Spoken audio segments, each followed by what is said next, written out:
Ladies and gentlemen, thank you. Welcome to Development Discourse, where we ideate for Africa's development. My name is Patrick Okigbo. I'm the founding partner at Nextier.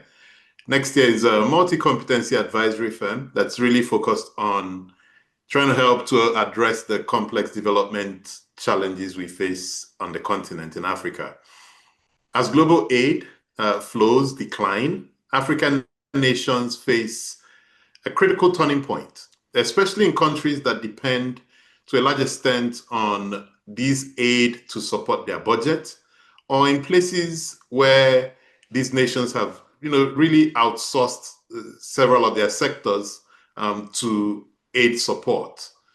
And today in our conversation, I'd really want to explore how 1.5 billion people got to a point where they've accepted such a beggarly posture and what we can do about it and how we can achieve escape velocity. My guest today is one of Nigeria's finest thinkers.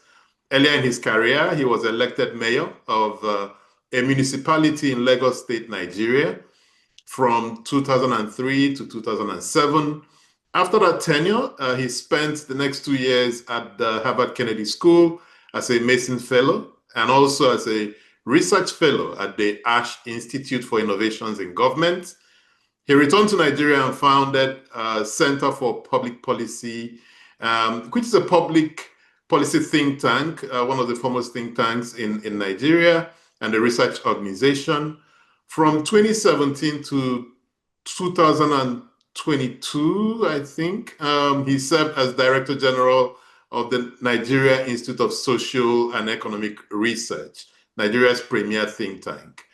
Dr. Gbadebo-Smith was also the president of the Nigeria Asian Chamber of Commerce and honorary counsel for Thailand in Nigeria, and he's a member of the Club of Rome. Dr. Smith, welcome. Thank you very much, Patrick. Fantastic. So let's start from the beginning.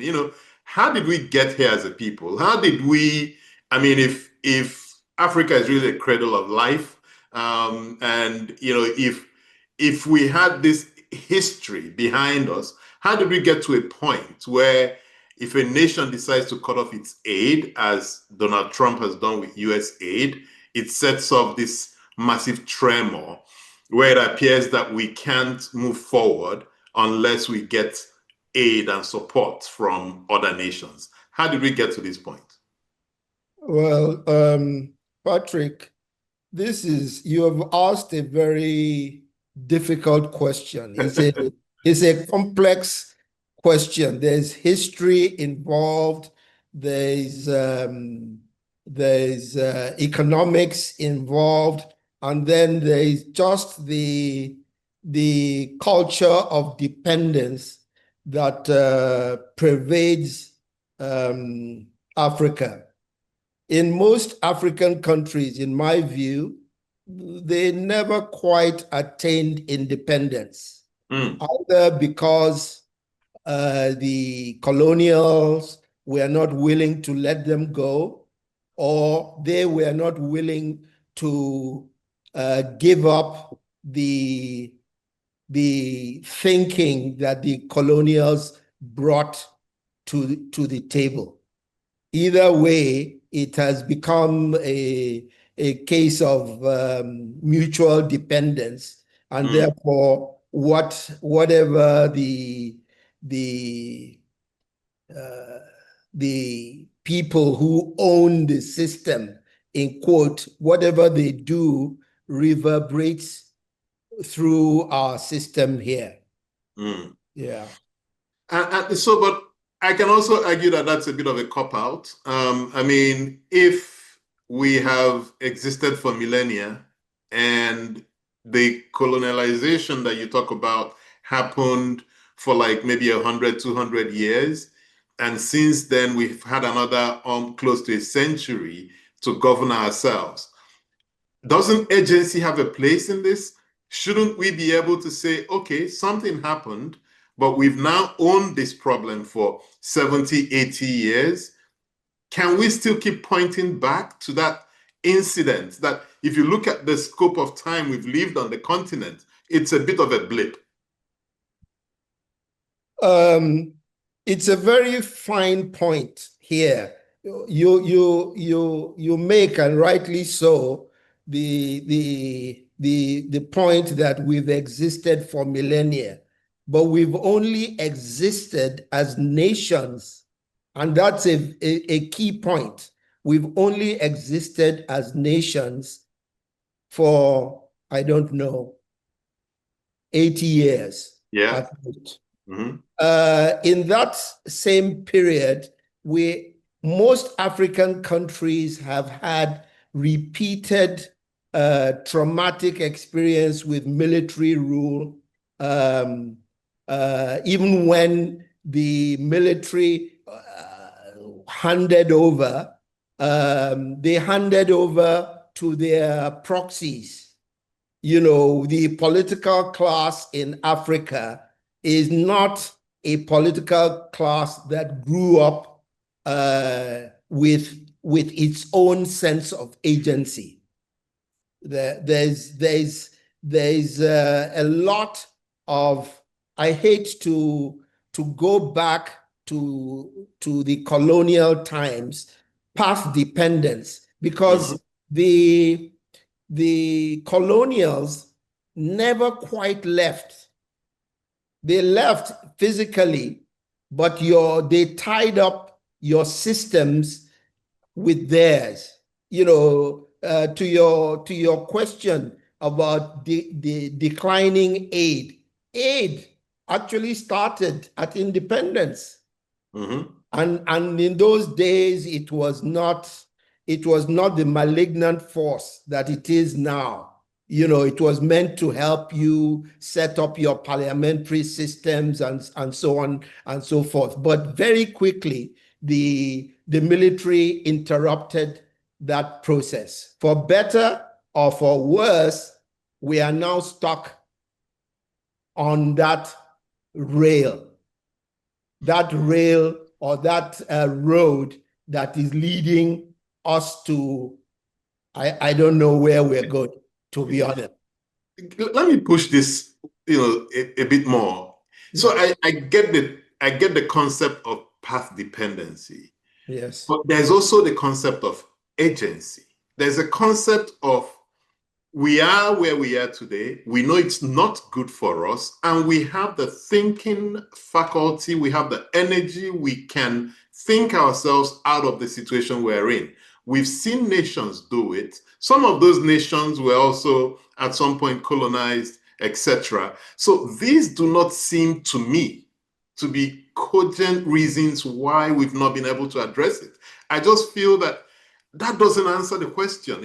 Why is it that we're not able to think ourselves out of this and do something about it? It can't just be about path dependency. Well, the fact is that you need a blank slate to deal with the question of erasing the legacies of colonialism. We were not, contrary to what most people think, we were not handed a blank slate. Think of Kwame Nkrumah. Think of Patrice Lumumba. Anytime a thinker was at the rostrum of leadership, that thinker was taken out. Look at Zaire. You know, they then brought, they being the owners of the system, the West and the industrialized powers, then installed a puppet, a kleptomaniac puppet into that country. The result is clear. When you take out, fortunately, we've just won the female World Cup. We've won the basketball female World Cup. Well, maybe we should let the women rule this country, because they seem to win everything. But jokes aside, you have to be able to and in a position to put forward your best 11. Development is a team sport. It's not just the captain that matters. So far, in my view, in my humble view, Nigeria has put up its third 11 every single time. Now, as to whether we could or could not have forced, we could have had a bloody revolution and fought the military and the political class to a standstill. But we know that most revolutions go nowhere. Yeah. And they are easily hijacked by the same forces that triggered the revolution anyway. So in some of your prior writing and some of the speeches you've given, you've spoken about mental models, as a way to explain the challenges we have with development. And I wonder if you could elucidate on some of those points. The allusion to mental models takes off from the point of view of the iceberg. Think of the iceberg. What you see in an iceberg is the tip, is a set of events. That's what is available to the public. Below the waterline lies a series of layers. And under the most fundamental layer is the mental model layer, where you have culture, the fact that your people are progress prone or progress resistant, the fact that your people value religion more than they value progress. They say one thing and do the other. The fact that we raise our children in a manner that says other cultures are superior to ours. When we were in school, I don't know what it's like now. When we were in school, we were not even permitted to speak, and at the risk of corporal punishment, you were not allowed to speak any Nigerian language. That kind of thing messes with your head and messes permanently. You think of, and it is playing out in several ways. The minute a Nigerian makes money, his first instinct is to buy a house in London. Not because he lives in London, but because he has to show his colleagues that he has arrived. In other words, we have a population, an elite population, that are expatriates in their own land. London is home. You put your stock at home. London is home. Lagos and Nigeria and Abuja and Onitsha is where you make money. When you want to settle down, you must get something going abroad. That is a mental model issue. And it is at the root of a lot of things that Africa experiences. This question you asked about aid dying, when you compare the export revenues of Africa, about $780 billion,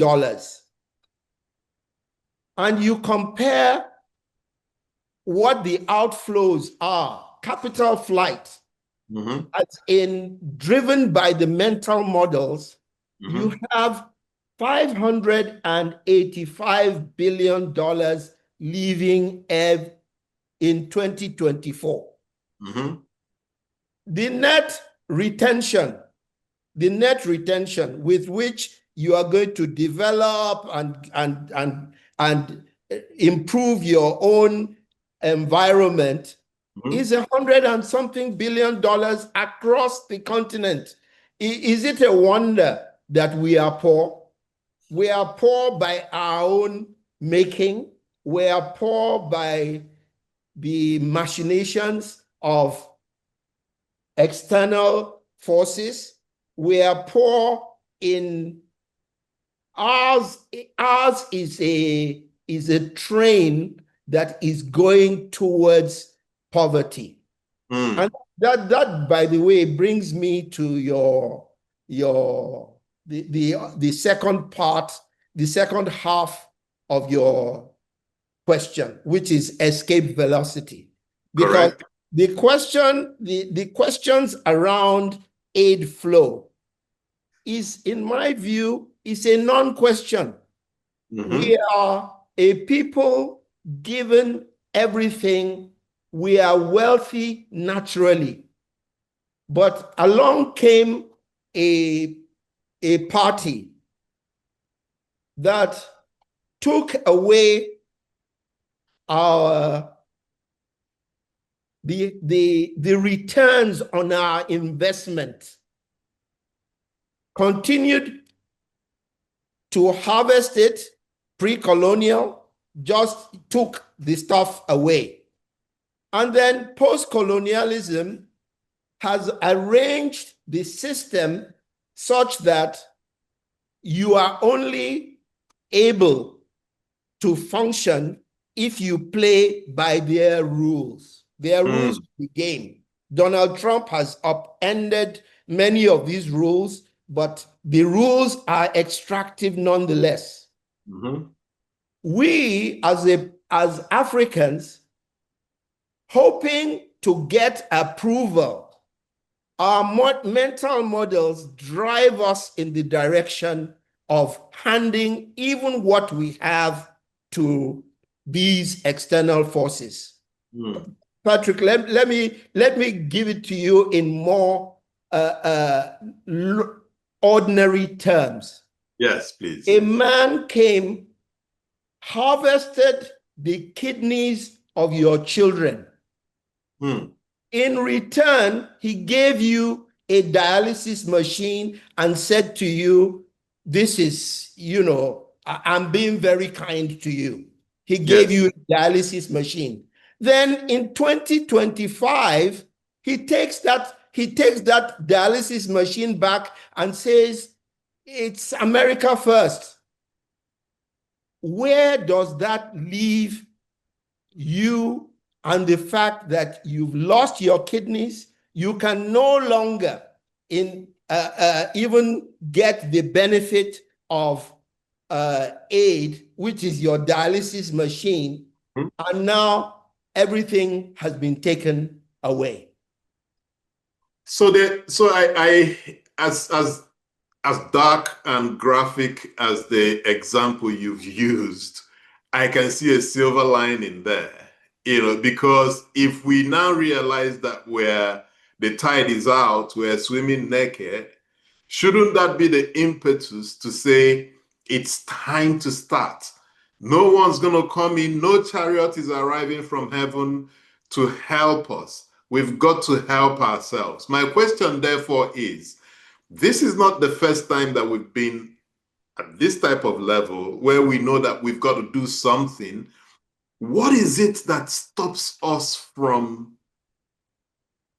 doing the needful? What is it that's stopping us today from saying, listen, we're in trouble and we have to rebuild. We've got to attain this escape velocity. We haven't even started talking about AI and how we could be left behind. What is it that makes it difficult for the African to just take agency of their present and their future? And if you narrow it to Nigeria, what are those binding constraints that we need to deal with to be able to position ourselves to fight our way through? I think the first thing is we must realize that we're in a competition. I think a lot of the way we live in Nigeria, we are so busy fighting with each other that we forget that whoever wins the internal fight is a loser in the end. Need to get to a point where we realize that we're in a competition of nations. Line up our ducks in a row. I think of escape velocity, for instance, as you can reduce it to the metaphor of an aircraft. Yeah. What speed do we need to attain for takeoff? For takeoff. Critical to your ability to take off is the pilot, your leadership. In other words, can the leadership steer the craft? The craft is full of poor people, but we say we are going to the land of milk and honey. We have everything we need. Everything, our bags are packed. So the question is, do we have the leadership that will take us there and the fuel in the aircraft that will cause this aircraft to lift? Fuel in this case is wealth. And if you think about it, you can develop or you can divide wealth into natural wealth, of which we have an abundance, intangible wealth, of which we're extremely poor, and produced wealth, which is manufacturing and related activity, where we are sort of nascent. If you look, people say things, for instance, that, Japan, Singapore, they have no natural resources, but they are wealthy and advanced nations. This is the destination. We are trying to get to advanced nation status. That is the land of milk and honey. If you look at it, it must occur to our leaders that natural wealth is a small part of your wealth stock.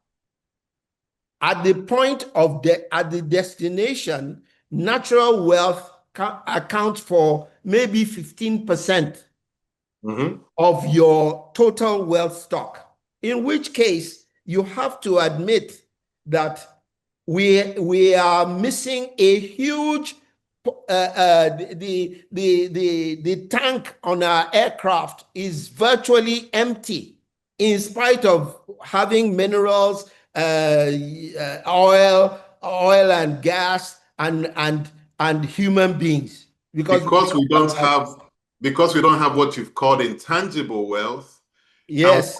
Can you explain that a bit further? Okay. Intangible wealth is the only form of stock that accumulates. It includes your institutions, it includes your culture, it includes things like your school system, your education system, your justice system. If, for instance, allow me an aside. If you realize or you think of the private sector, there is a theory of the nexus of contract that says a private firm essentially is a series of contracts.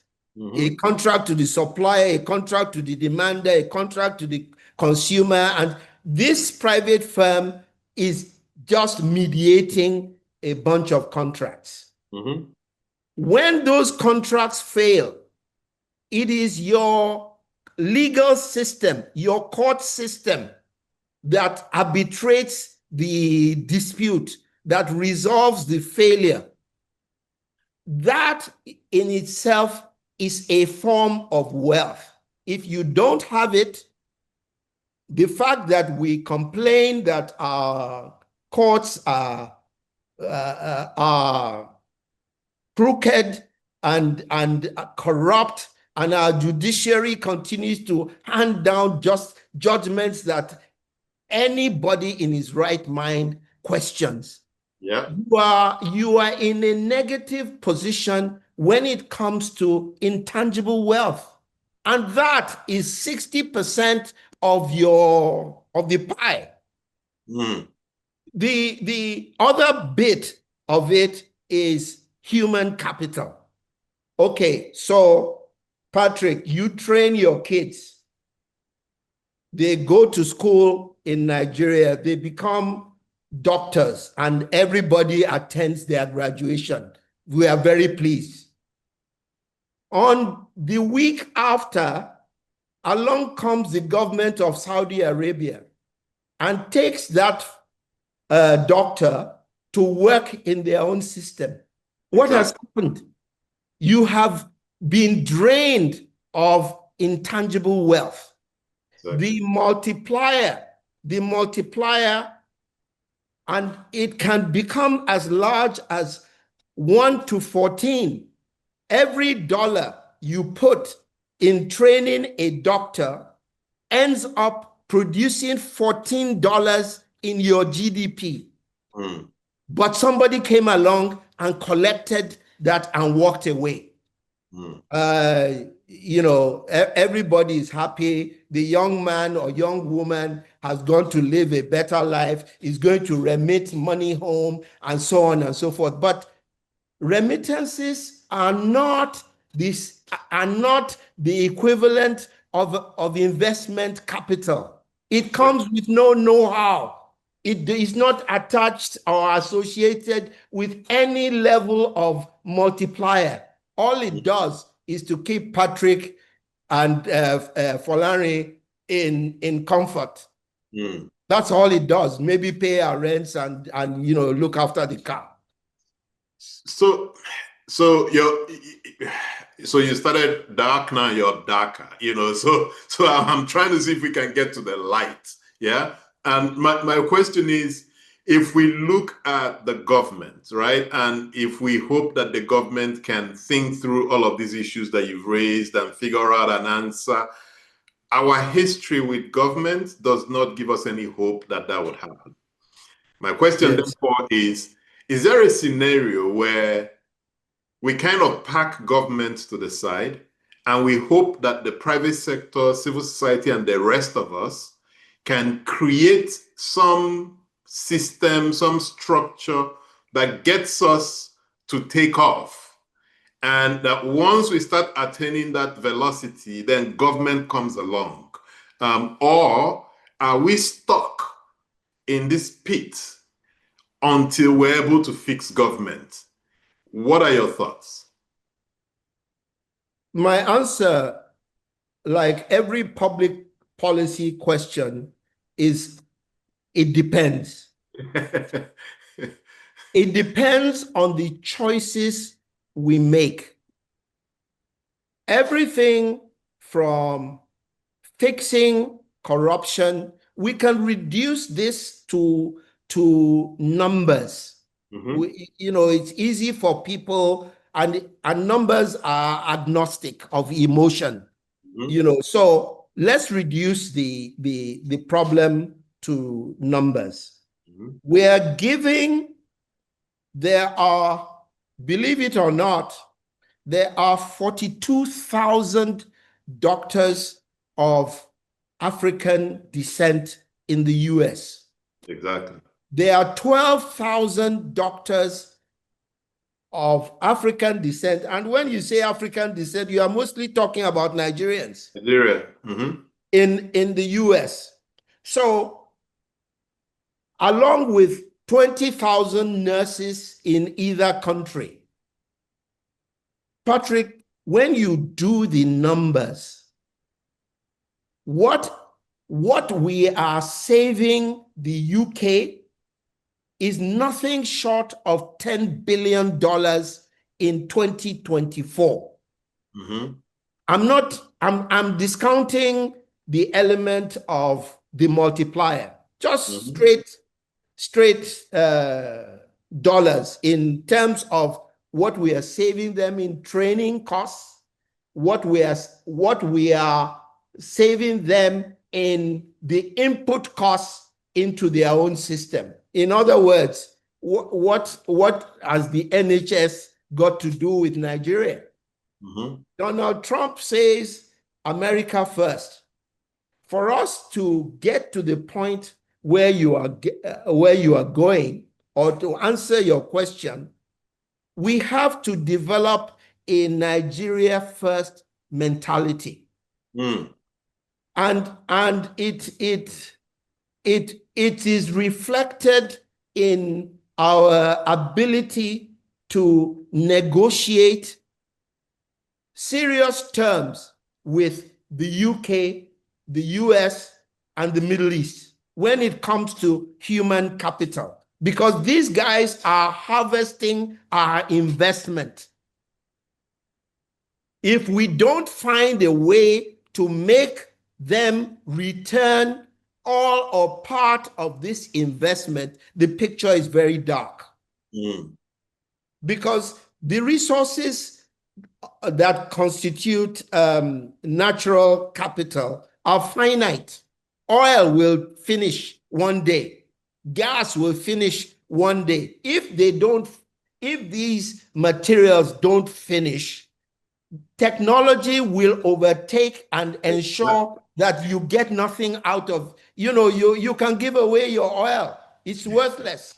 Exactly. In a clean energy environment, oil is worthless. So we have to come to terms, or put differently, our leaders, the pilot of our craft, need to come to terms with the finite nature of our resource base. Mm. We as people need to start investing in intangible wealth, the institutions, and negotiate with these parties, the harvesters. Negotiate with them. I wrote a letter many years ago to Professor Ransom Kuti when this whole business of the exodus of doctors started in Nigeria.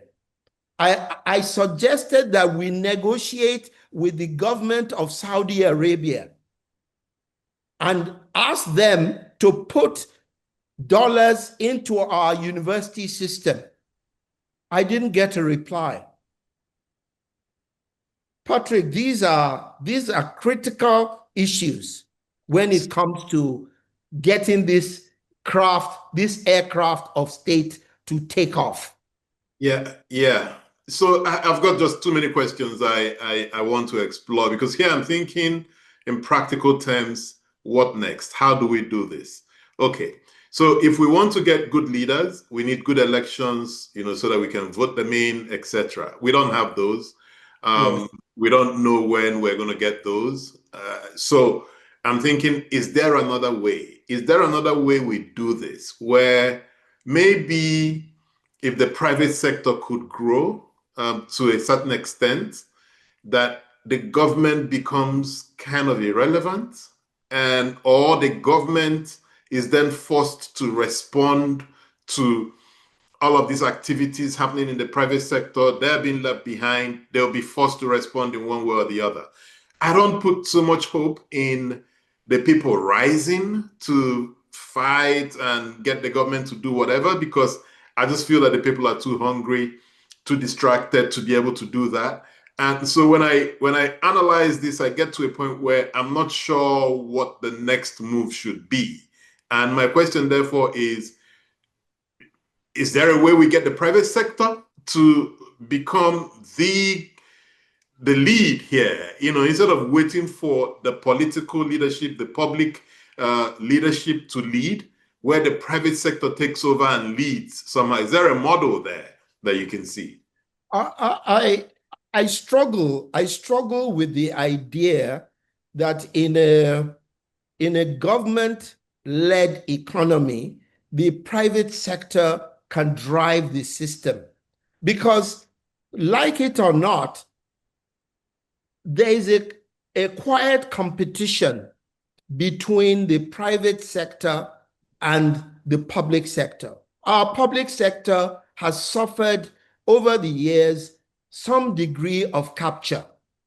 I'm talking about the civil service and, for instance, the influence of aid. When we talk about aid, it's not just cash.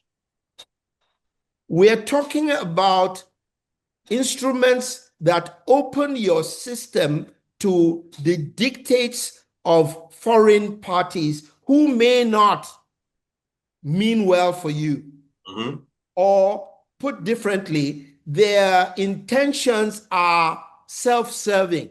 They don't care about you one way or the other.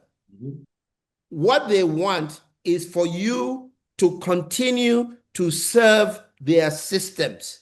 If you could figure out a way where you serve their systems and serve your own system, nobody will have a problem with that.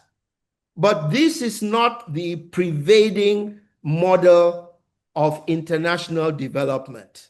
International development is a zero-sum game. Our loss is their gain, and our gain is their loss, and they are not willing to entertain the question of losing. Can you imagine, Patrick, if you stemmed the capital flight from Nigeria, legal, illegal, illicit, because, capital flight is a mix of things, your school fees, your children's school fees, and so on. In the eyes of a computer, is the same thing as a drug dealer exporting cash. It's a net deficit.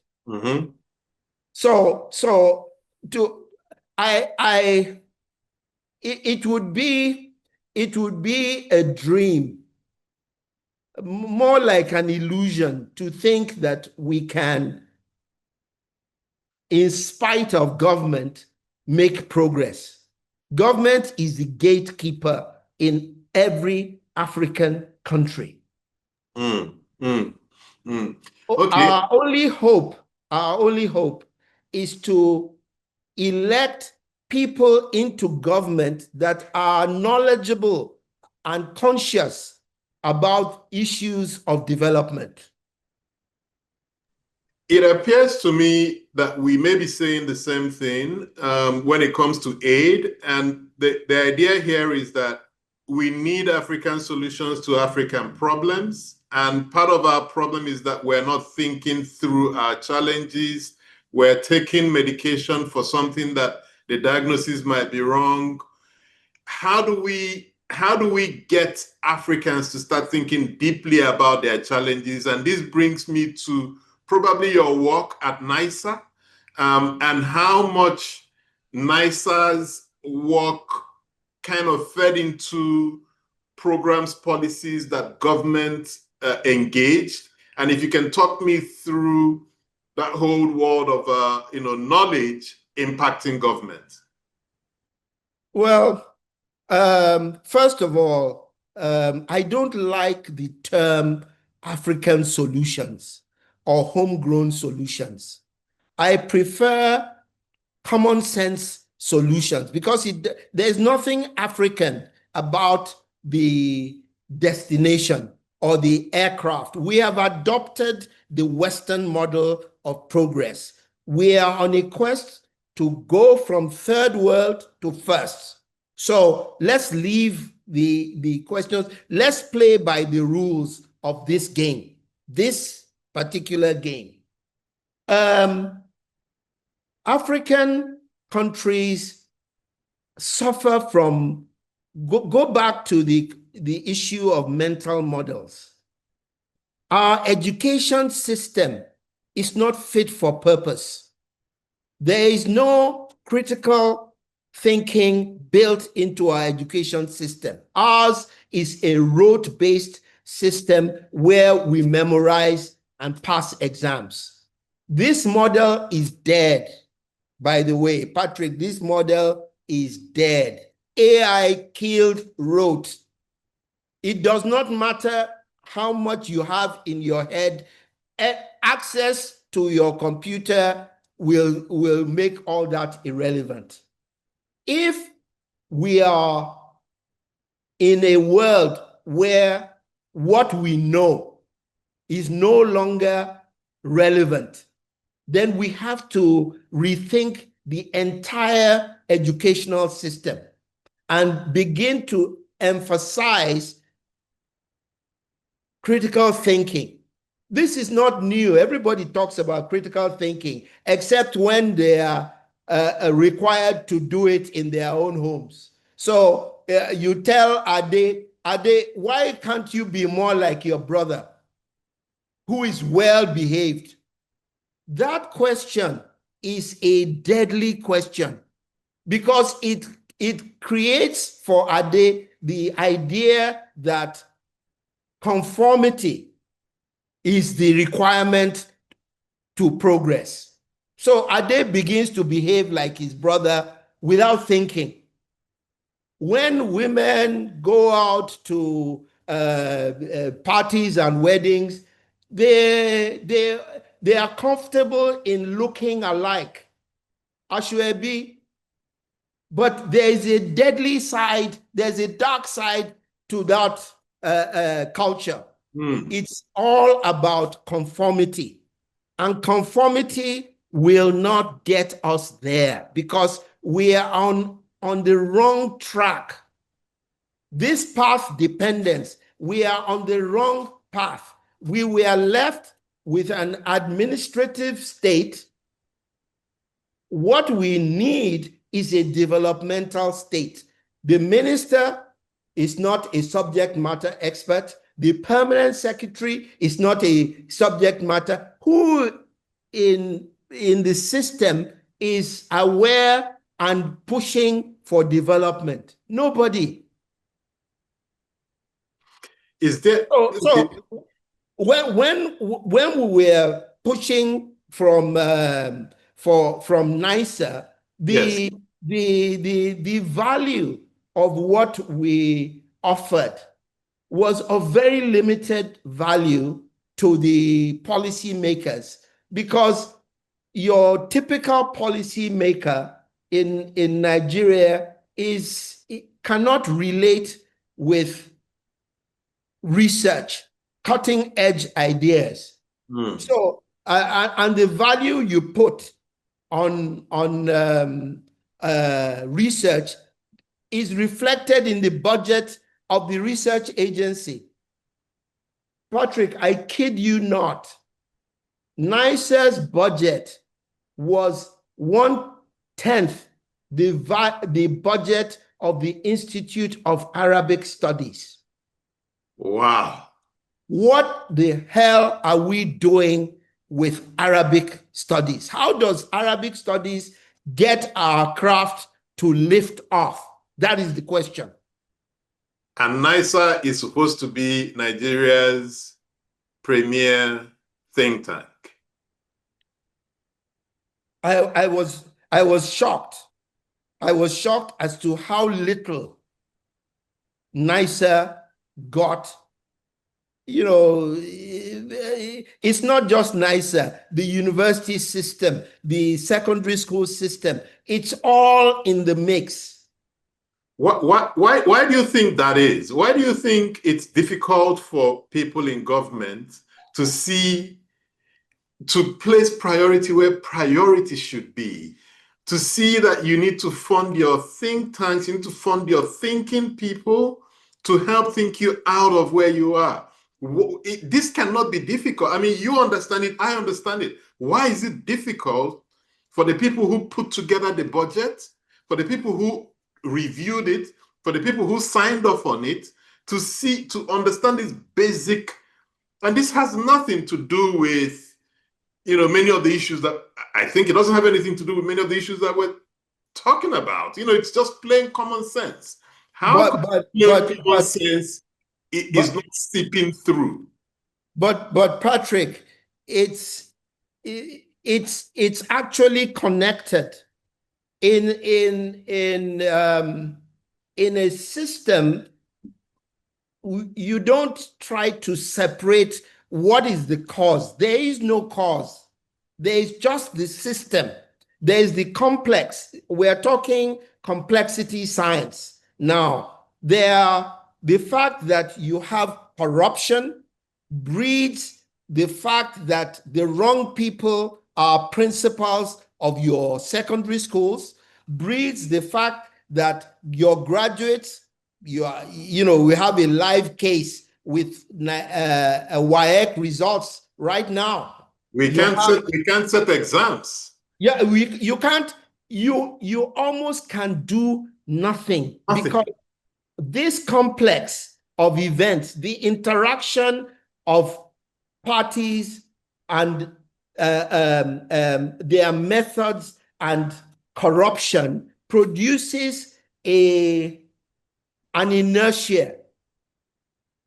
It is all these things are, think of development in two terms: headwinds and tailwinds. If you must cascade the matters down to simple terms, and these simple terms create a problem in the thinking. But if you must do so, think of headwinds and tailwinds. Mm-hmm. The headwinds in Africa are bigger than the tailwinds, and you are trying to move this craft to get to take off. It's very, very hard, but it is not the same as giving up. You must, there are many parts of the complex that can be adjusted. The results will be a lot better. For instance, if you could solve the problem of corruption in the judiciary, it would filter through the system in such a way that you'll be surprised. Okay, so back to numbers. Every 1 point you gain in the governance index produces, Patrick, listen to me, produces 3% gain in your GDP, 1% gain. So if you imagine a situation where you eliminate corruption, your GDP jumps from 3 to 6%. In development terms, that is a massive step forward. Yep. Then your school system, also part of your intangible wealth system, allows you to move up the product space. We never talked about the product space, but that is the complexity of what you make. As long as we're exporting tomatoes and yam and oil and gas, we're exporting primary goods. They have no complexity. There's no value added to them. All the wealth is captured in value add. Yeah. So until you get to the point where your justice system is working and your manufacturing is beginning to produce complex goods, you are a non-starter. So this is what we need to convince our policymakers about. Yeah. Some states I hear are getting this right. Abia State is one of them. We're very impressed with what's happening in Abia State and in a few of the other states, and we hope that they find a way to share more in terms of what they've gotten right. Because I think also maybe a lack of, my people perish for lack of knowledge. Maybe we're not sharing more of these to see that they are possible. But just to invite our participants, if you've got thoughts or comments, questions, please put it in the Q&A tab. Q&A, not the comments or the chat tab, because it's easier for me to pick up the question from the Q&A tab. But Dr. Smith, there's this whole argument, narrative about devolving powers to the third tier of government, the local governments, that if we could move monies, allocations from the state to the local government, that the folks at that level, because they're closer to the people, would do better. You were once a mayor, local government chairman. What are your thoughts on this? Because the arguments are all over the place. Do you agree that that's an idea we should be pushing strongly? And if yes, why? If no, why not? At the risk of committing heresy, Patrick, my answer is an unqualified no. It is a complete waste of time within the present structure of local government to hand them money. 20% of the national wealth of this country, that is the fraction that gets to local government, is invariably wasted. Those are strong words. I say this, I would back this at any. Local government should put up their audits. Something as simple as the WASH program, public toilets, is a natural preserve of the local government system. Patrick, tell me, how many cities can you go to in Nigeria where you would find public toilets to use? How many cities have clean water? This is the responsibility of local government. I mean, you can add up all the money that has gone into local government and then do a check of the value produced. And why is that? I suspect that it is a reflection of the political drain of the local government. People say local government is closer to the people, but they don't fully accept what it means to be close to the people. Closeness to the people is not saying good afternoon to Mama Bisi, who's selling pepper outside the local government. It is producing services that improves the life of Mama Bisi. You can see that this woman has very little. She's committing her entire resources to her children's education.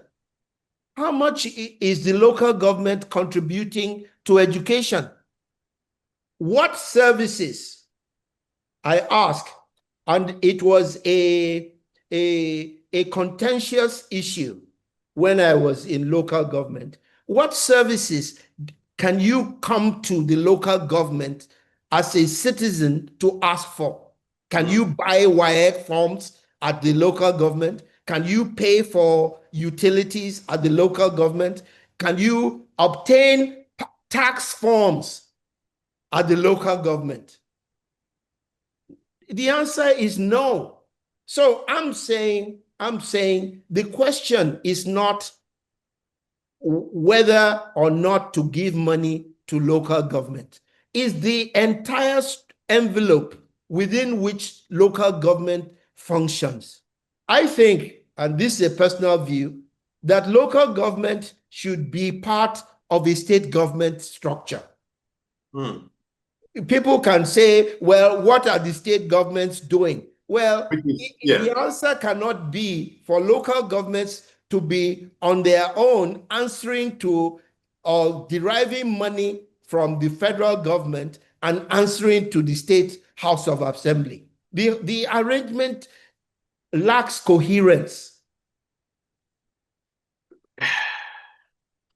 And mark you, if you are losing 20% of your national income, it's not as simple as the cash you are losing. You are also losing the multiplier.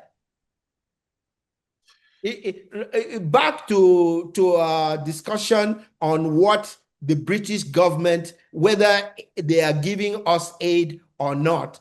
The total aid budget to Nigeria in 2024 was $73 million.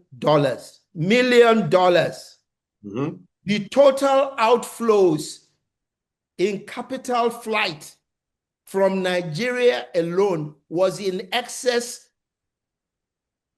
of $300 billion. What are we talking about? We are not even willing to countenance our own reality. We keep talking about one thing and doing the other. The newspapers are full of commentary about governors refurbishing the state houses at the cost of billions of dollars. When the Senate president or the House of Assembly president or the governor is moving, he is moving with a convoy of new jeeps that are burning fuel like you cannot think of. Patrick, we have to first of all stem the bleed.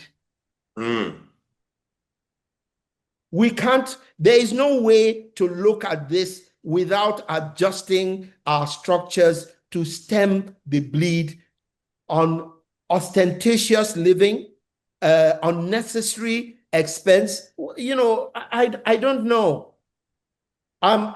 You and I are part of the elite that is responsible for this problem. At least we are at that age. I don't know whether we have ever been given a chance to contribute. At least I was a public servant, so I was given my chance to contribute. I don't know how much. Let me come back to this local government, because I'm trying to see if I can take bite sizes of this stuff and see if we can figure out some answers. So you were in local government, you understand it. I know the way your mind works. I know you've spent some time thinking about this issue.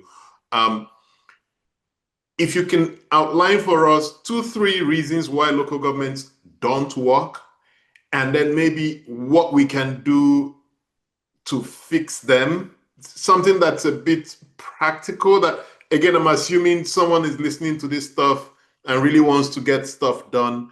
Can we break down for that person? Here are some things that we can do. And if we can get those done and it moves the dial a little bit, then maybe our time this afternoon has been worth it. So what are core problems and what can we do about them?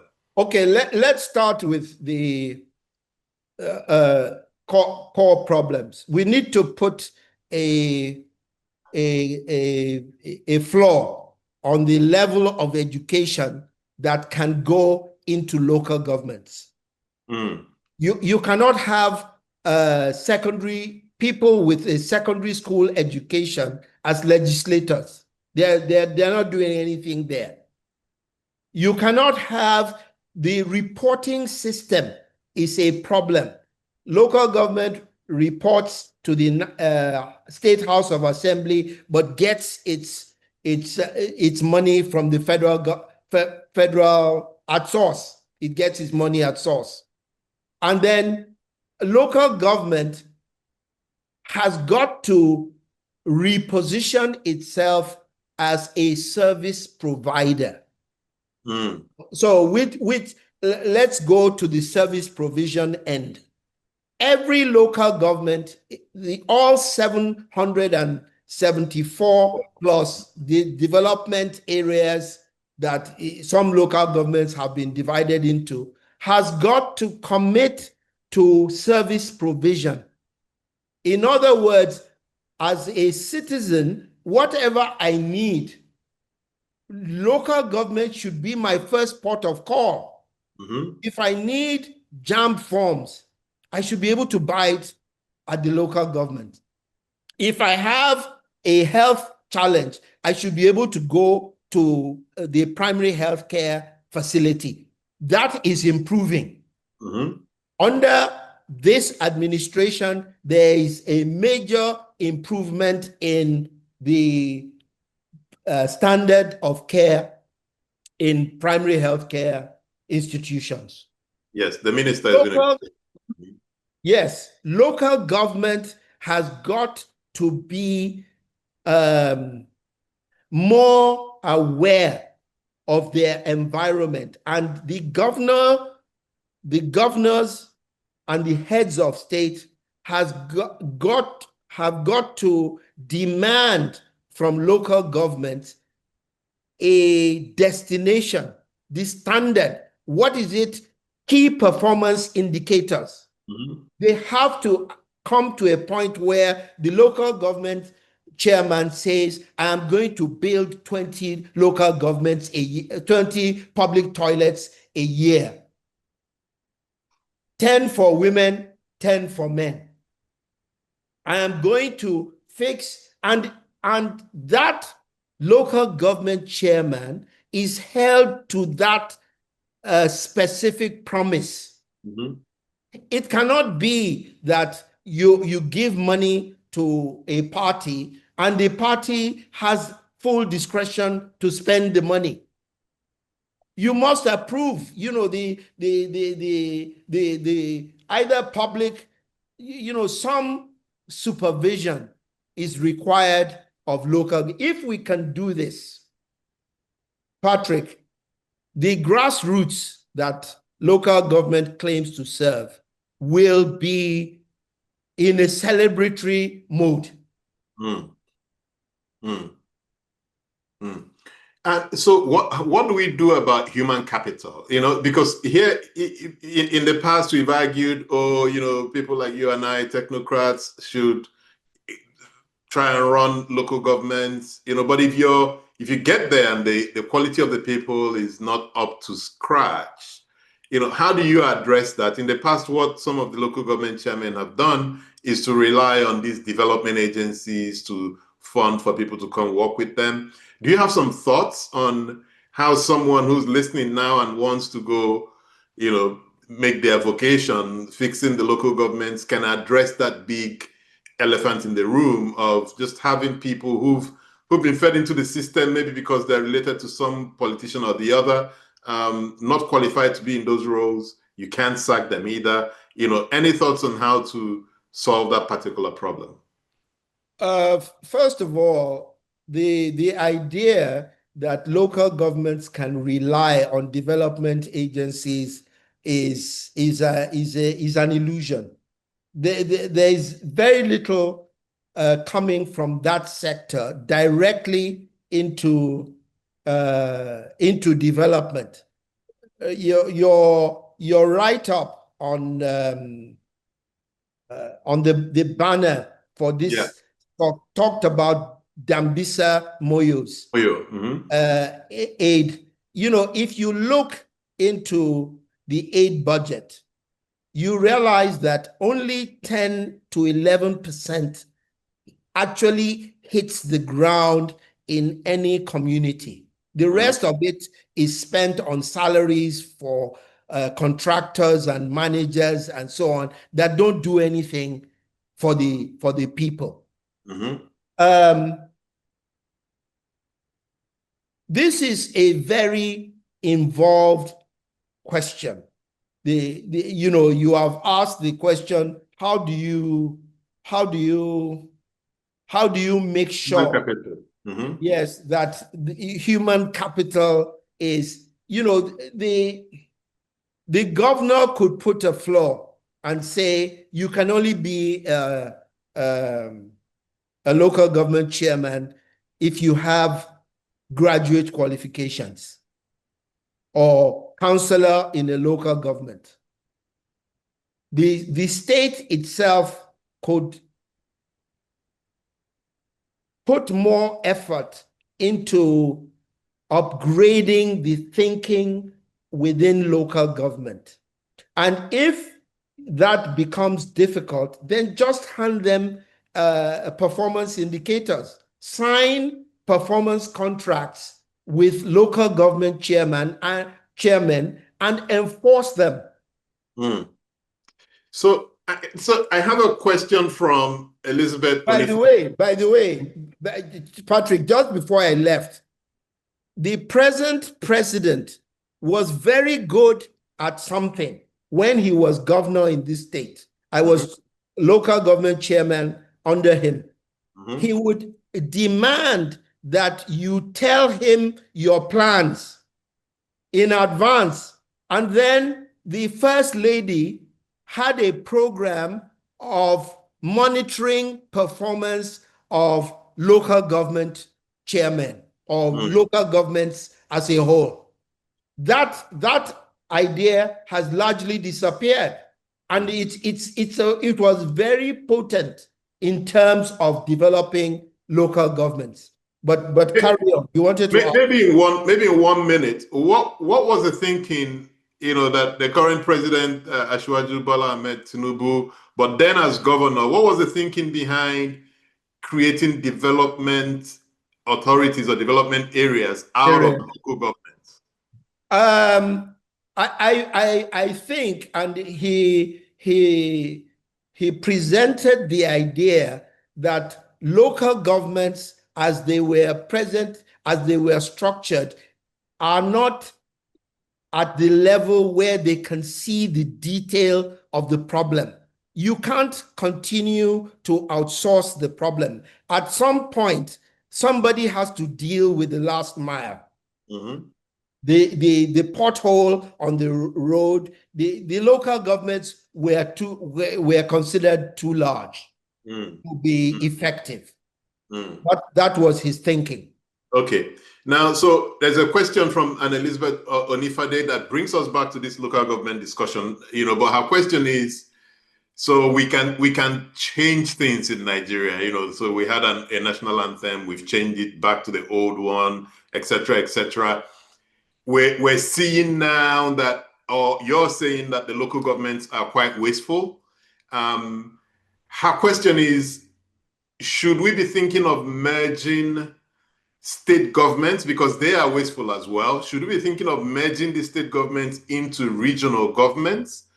I want to extend that question to say, if human capital or the lack thereof is one of the biggest challenges we have in the country, and we don't have enough of those, should we be thinking of merging these governments into these central regional governments that then work?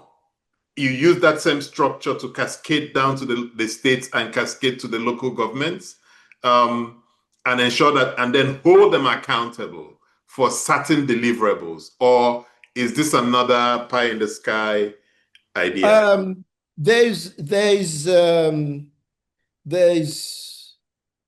an idea there, the value of which should not be lost, in that the governance structure needs to be restructured. Okay. Already, the government of Bola Ahmed Tinubu has taken a step in the direction of regional government. They have created regional development commissions. That is a major step in restructuring back to our iceberg, the structural layer is being addressed. Where I depart from the ready arguments is that it is not a cascade downwards. It's not a trickle down effect. The thing has got to be seen for what it is. It is a complex. I cannot emphasize this enough. I think the present structure of governance in Nigeria needs a departure from the linear arrangement, federal, states, and local. It has to put up urban city development. Nobody is in charge. Sometimes local governments cross cities in a way where you can get no benefit from any of the local governments. The city is left unattended. Take a city like Owo, Ife. Much of the towns, Newi, many of the towns in Nigeria do not have municipal governments. Nobody wakes up thinking, how do I attract investment into this city? Never mind the state. The governor is in the capital, but it's not the governor's job to manage cities. For instance, there are states with 4 or 5 cities that you can look at. Ogun State has Abeokuta, Ijebu, Oderemo. Who is it that wakes up thinking about the development of Ijebu Ode? There is no such person. This arrangement we have, local government, is a rural-based construct. It presumes that even if you look at the law setting up local government, it talks about licensing bicycles, licensing radios. In 2025, this is ridiculous. Patrick, we need city government to take care of the cities. We need rural local governments to take care of the rural areas. The governor now oversees the entire thing. Well, isn't that the structure? Everything I've said has nuances. I'm not offering an argument in detail. I'm just talking about concepts. So, again, let me try this question in a different way. Let's assume that you're the president of Nigeria in 2027. So you've got some time to think about what No. You're not going to take me down. I'm not setting you up. Knowing full well that the zoning favors you. But let's assume you're president in 2027. And you don't have enough time to do all the things you need to do. Not enough resources, not enough human capital, not enough of all of those. What are the top 1, 2, 3 things that you'd really focus on? And if you got them right, it could trigger all these other things. Again, going back to that whole complexity theory, what are the top 2, 3 things that if we got them right, they'll set us up to then begin the process of, liftoff, so to speak? I would, we're running out of time here. I would concentrate on controlling corruption, that would take into account the judiciary. I would tackle education. The system is no longer fit for purpose. I would cause vice chancellors to come up with a totally different curriculum. Interestingly, I met with a vice chancellor, a former vice chancellor, just the other day, who tells me that there is a new curriculum that emphasizes critical thinking in the picture. I would integrate industry and education much more tightly. I would look seriously at the brain drain, the JACPA problem, and how we would tackle that and negotiate with the recipients of our goodwill. And Patrick, I'm going to say something totally controversial here. I would shut down the outflow of capital from this country. How? You cannot have a situation where Bureau de Change is free to where citizens are able to export capital freely. In a situation where you are not trading with the rest of the world actively. In other words, isn't that an infringement on my freedom? Hey, Patrick, there is a choice to be made here. It's your freedom or development. And development is the goal. We prioritize, like China did, development. It did not prioritize freedom. This freedom of choice is not in itself a valuable item. It's a derivative of the fact that you are developed. What is the use of freedom if you cannot have security, if you cannot have health, if your future is constrained? What is the use of freedom there? Give me development any day. But isn't that a slippery slope that we infringe on that, on the currency, access to currency, and then that triggers other infringements on other freedoms until ultimately we make the development, but we're all dead. You are free within your own country. You are free. What you are not free to do is export our capital, export the material that with which, you can't export our fertilizer. You can't export our seeds. We are saying, by all means, wait until the harvest before you export. But for now, when I was a student, if you remember, Patrick, I don't know whether you experienced this, but between Gowon and the Obasanjo's government, you could not import foreign-made clothes into this country.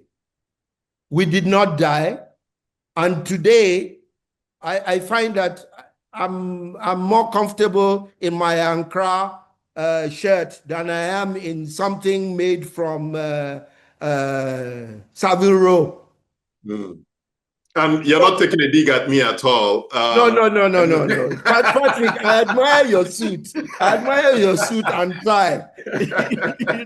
But what I'm saying is, Nigeria first depends on, like Donald Trump. Donald Trump is creating for us a punctuation moment, an opportunity where we can rethink our development trajectory. We must not miss that moment with things like the freedoms and options that come from democracy. That is a distraction. My child cannot die of starvation whilst I am being free. There is no freedom there. Freedom is not the same as freedom to commit suicide. Mm, mm, mm. Let's talk in the last few minutes we've got. Let's talk maybe on corruption, because it's always the bigger white elephant or the big elephant in the room. What are some of your thoughts, again, knowing the nature of corruption we have in Nigeria, the typology of corruption we have in Nigeria, and you and Ang, he has a beautiful piece of work on the type of corruption, just grand theft, that we have in Nigeria, and how it morphs and influences the rest of the issues that we're dealing with in the country. What are some of your thoughts on how we cage this dragon? What are some of the things that if an Ashiwaju, for instance, says, I want to be the guy who finally arrests grand theft in Nigeria, what are some of the things he should be thinking of or doing right now? It's interesting that you asked this question, because the last engagement I had with as DG of NISER was a program on anti-corruption based on behavioral change. Okay. And it was funded, guess by who? By an aid agency, MacArthur Foundation. Exactly. So even as we run these guys down, there are a few good guys out there that are with Gates Foundation, the MacArthur MasterCard Foundation, that will fund serious efforts on your part. Exactly. Our corruption in Nigeria is not peculiar to us. Anytime you see a set of factors, concentration of power, discretion, and a system of justice that doesn't work, corruption is an emergent phenomenon. Mm-hmm. So, as if I were head of state, I would resist the attempt to stem the output. I would go back to the source and say, the concentration of power, we saw it with Emefiele's governance of the CBN in his time. It was a disaster. Mm-hmm. We saw discretion and concentration of power, and then we saw a Supreme Court and a justice system that did not work. Mm-hmm. Address these three, corruption will naturally abate. Mm. Mm. Interesting. Yeah. Any final thoughts from you that we've not covered, especially with regards to how we attain this escape velocity towards development? This has to be an ongoing discussion. We have barely scratched the surface of this topic, because if you take any of the facets of what we have discussed, there is a deepening that must go on.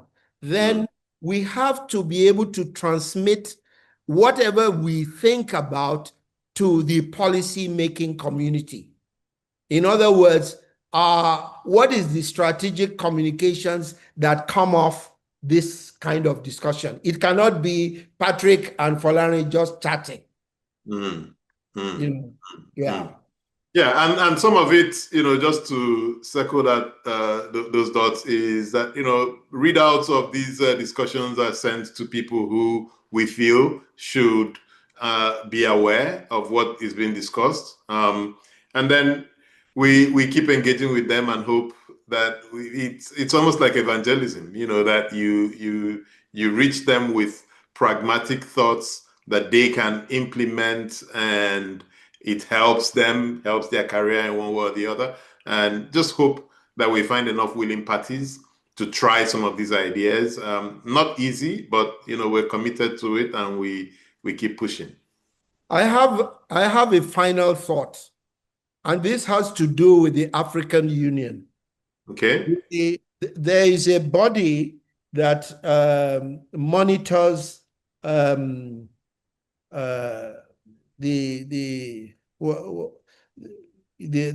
proper name escapes me right now, that does tracking of the performance of different countries. Is it the peer review system? Pardon? Is it the peer review? The peer review system. Yeah. Between the peer review system and the AU itself, they could set up a set of conditions that countries must meet for them to ask for aid or debt. Mm. All parties would sign up, the aid or the debt agencies, the World Bank and so on would sign up, the AU would sign up, and African countries would sign up. What we are doing, we never really talked about the debt question, Patrick. What we are doing is borrowing ourselves into a hole in Africa and borrowing the future of our grandchildren in the hope that maybe there'll be debt forgiveness in the future. Maybe not. Argentina, South America have faced national bankruptcy. Why are we continuing down this line? You know, yeah, Patrick. Yeah, I mean, it's an interesting. Forever. It's an interesting point you raise, and you know, one of the research work I did at the Kennedy School was on a transparency and accountability rating system. You know, where you've got to hit certain benchmarks of what you've actually done to be able to access the debt and grants market. But it will need buy-in from all parties, not just the AU, but all the capital and aid centers, to say you must have achieved certain measurable milestones. And the people who say that you've met it would be some members of the opposition, some members of the incumbent government, etc. And just the process of preparing to pass that test, I'm thinking will get governments to do more. Indeed. And so on and so forth. But again, we haven't scratched this. I'm sure we'll bring you back to deepen these conversations. But thank you so much for this conversation today. And ladies and gentlemen, that's it for today's episode of Development Discuss.